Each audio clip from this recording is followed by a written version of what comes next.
పూర్ణచందర్ తనకు 4 ఏళ్లుగా తెలుసని చెప్పింది స్వేచ్ఛ కూతురు. అమ్మ ముందు తనపై ప్రేమ ఉన్నట్లు చాలా యాక్టింగ్ చేసేవాడంది. తనతో చాలా అసభ్యకరంగా ప్రవర్తించేవాడని ఆరోపించింది ఆ చిన్నారి. ఇవన్నీ అమ్మకు చెప్తే నమ్మలేదని చెబుతుంది. అమ్మ తరచూ పూర్ణచందర్తో ఎప్పుడు పెళ్లి చేసుకుంటావనే విషయంలో గొడవ పడుతూ ఉండేదని చెప్పింది. మరిన్ని వివరాలు మా ప్రతినిధి సుజాత అందిస్తారు. యాంకర్గా పనిచేసినటువంటి స్వేచ్ఛ మృతి కేసులో దర్యాప్తు కొనసాగుతుంది. ప్రస్తుతం స్వేచ్ఛ కూతురు మనతో పాటు ఉంది. నిన్న పూర్ణచందర్ ఒక లెటర్ని విడుదల చేశాడు.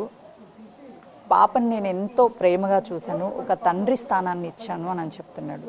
నీకు పూర్ణచందర్ ఎప్పటి నుంచి పరిచయం? 4 years నుంచి తెలుసు నాకు.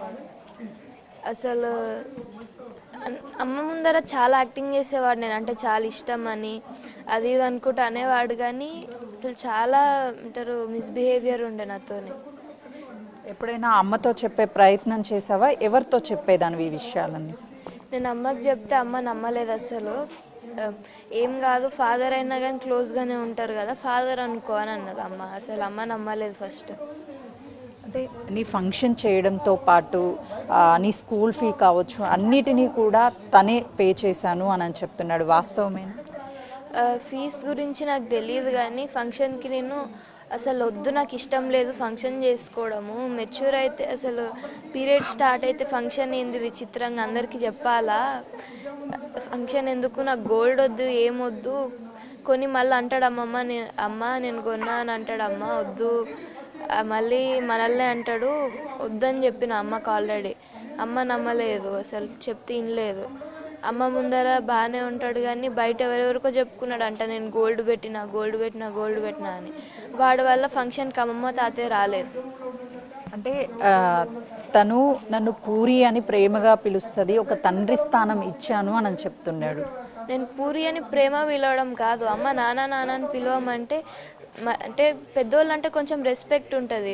ఫుల్ నేమ్ పెట్టి పిలవలేక నేను పూరి అనేదాన్ని. నాన్న నాకు అసలు ఇష్టం లేదు అసలు.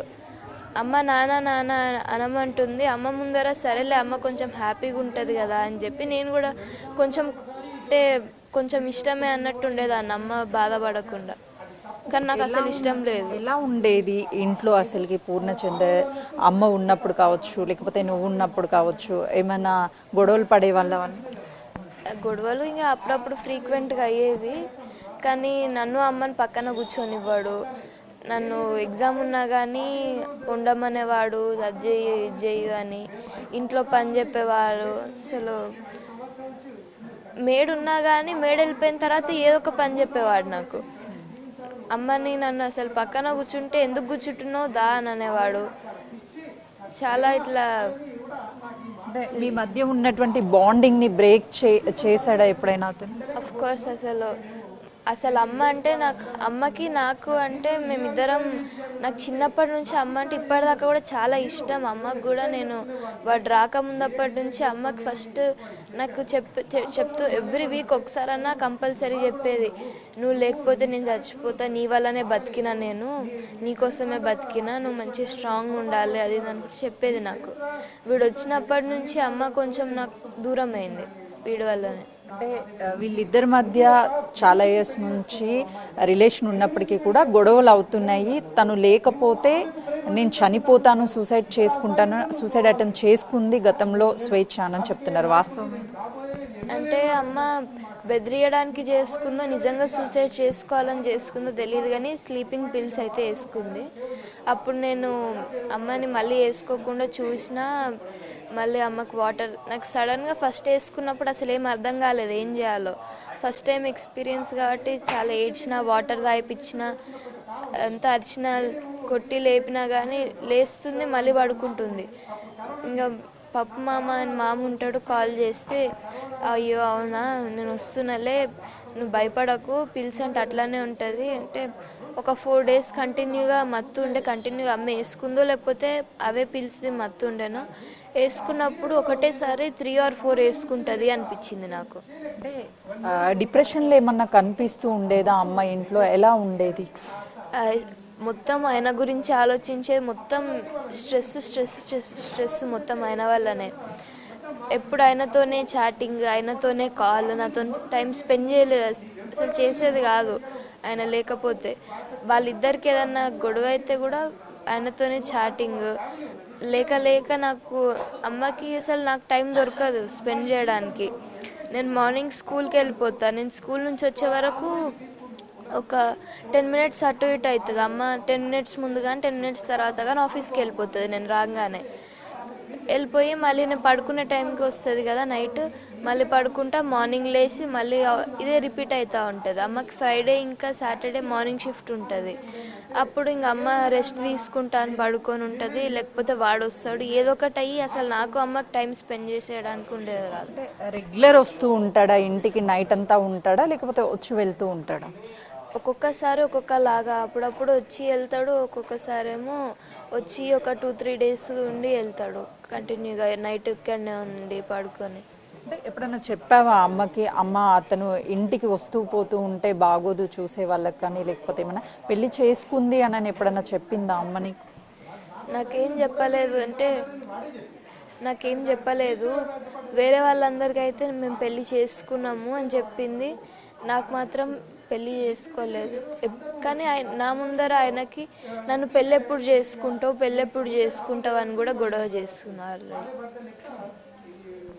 పూర్ణచందర్ లెటర్లో కేవలము చావుకి కారణము తండ్రి తను ఇంటికి వచ్చి 2 సంవత్సరాలకు ఒకసారి అబ్బాయిని తీసుకొచ్చిన అల్లుడు అంటే నా పరువు పోతుంది అని అవమానానికి గురి చేశాడు, అందుకే సూసైడ్ చేసుకుంది అని చెప్తున్నా. ఏం చెప్తాం? అసలు తాతయ్య ఆ మాట అసలు ఎప్పుడు అనలేదు, అనడం వినలేదు. అమ్మమ్మ తాతయ్య వాళ్ళు అమ్మనేమన్నా అంటే అమ్మ నాకు వెంటనే చెప్పేది, ఇప్పుడు అయినా మంచోడు కాదు అని చెప్పిండ్రు. ఎందుకు ఇట్లా చెప్తున్నారు వాళ్ళు నువ్వు నమ్ముతున్నావా అని అమ్మమ్మ తాతయ్య అన్నవన్నీ నాకు చెప్పేది, కానీ వాళ్ళిద్దరి మధ్యలో ఏం చెప్పేది కాదు. మిగతావన్నీ అమ్మ నాతో షేర్ చేసేది. అసలు అమ్మ ఎప్పుడు చెప్పలేదు ఇట్లా అన్నాడని చెప్పేసి. ఫైనల్లీ ఏం చెప్తావు? పూర్ణచందర్ పోలీసుల అదుపులో ఉన్నాడు, పాప నా కూతురు అని తను చెప్తున్నాడు, నువ్వేమో తను మిస్బిహేవ్ చేశాడు అని చెప్తావు. ఫైనల్లీ తనకి ఏం చెప్తావు మీడియా? వాడిని సేవ్ చేసుకోవడానికి ఇవన్నీ చెప్తున్నాడు. మేమైతే అమ్మ ముందర చాలా ప్రేమ ఉన్నట్టు యాక్టింగ్ చేస్తాడు. నేను నార్మల్గానే ఉంటా అంటే వచ్చిండు పోతుండు, సరే ఇంకా అమ్మ హ్యాపీగా ఉంది కదా సరే అని నేనున్నా. కానీ వాడిని సేవ్ చేసుకోవడానికి వాడు చెప్పిండు. కానీ రియాలిటీలో మేము ఇద్దరం ఎనిమీస్ లాగా ఉంటాం. అది అమ్మకు అర్థం కాదు. మాకు ఎట్లా అంటే కాంపిటీషన్ లాగా ఉంటుంది అమ్మతో మాట్లాడడానికి. ఒకవేళ నేను బయట నుంచి స్కూల్ నుంచి వస్తే వాడు హాల్లో కూర్చొని అమ్మ బెడ్రూమ్లో కూర్చొని ఉంటే నేను బెడ్రూమ్లో ఇంట్లోకి ఎంటర్ అయ్యేటప్పుడు ఉరుక్కుంటే వెళ్ళి అమ్మ దగ్గర కూర్చుంటాడు, నేను వెళ్ళకుండా అమ్మ దగ్గరికి. ఇట్లా చాలాసార్లు రిపీట్ అయింది. నన్ను అమ్మని అసలు కాంపిటీషన్ లాగా ఉంటుంది మా ఇద్దరికి. అమ్మతో మాట్లాడము, అమ్మ పక్కన కూర్చోవడము, చాలా ఇట్లా కాంపిటీషన్ లాగా ఎనిమీస్ లాగా ఉండేటోళ్ళం మేము. అంటే దగ్గరున్నప్పుడు అమ్మ ప్రేమని దూరం చేయడానికి ఈ విధంగా చేశాడు అని చెప్తాం. ఇప్పుడు పర్మనెంట్గానే అమ్మ ప్రేమని దూరం చేశాడు, అమ్మని దూరం చేశాడు, ఏం చెప్తాను? చంపేసేయాలి వాడిని, ఊరేసి చంపేయాలి. కానీ దానికన్నా ముందు ఫస్ట్ నా చెప్పుతోని వాడిని నేను కొట్టాలి. నేను అమ్మ చెప్పుతోని కూడా అమ్మ చెప్పుతోని వాడి ముఖం మీద 2 సార్లు చెంప మీద కొట్టిన తర్వాత అప్పుడు వాడిని ఉడి తీయాలి. చూస్తున్నాం కదా, స్వేచ్ఛ కూతురు, తనతో ఎలాంటి బాండింగ్ లేదు, కేవలము అమ్మని సంతోషంగా ఉంచడం కోసమే తనతో మాట్లాడేదాన్ని. కానీ తను చాలా విషయాల్లో నటిస్తూ అమ్మని మోసం చేశాడు. ఆ విషయాన్ని అమ్మ గ్రహించలేకపోయింది. అమ్మతో మాట్లాడడానికి ఇంట్లో ఉన్నప్పుడు నాకు అవకాశం కల్పించేవాడు కాదు, తనే దగ్గరికి వెళ్ళి నన్ను దూరం చేశాడు. కానీ ఇప్పుడు అమ్మని పర్మనెంట్గా నన్ను నుంచి దూరం చేసినటువంటి పూర్ణచందర్ని కఠినంగా శిక్షించాలి, తనని ఉరి తీస్తేనే మా అమ్మ ఆత్మకి శాంతి చేకూరుతుంది అని చెప్పి ఆ బిడ్డ ఆవేదనని వ్యక్తం చేస్తుంది. కెమెరామెన్ శ్రీకాంత్తో సుజాత, హైదరాబాద్.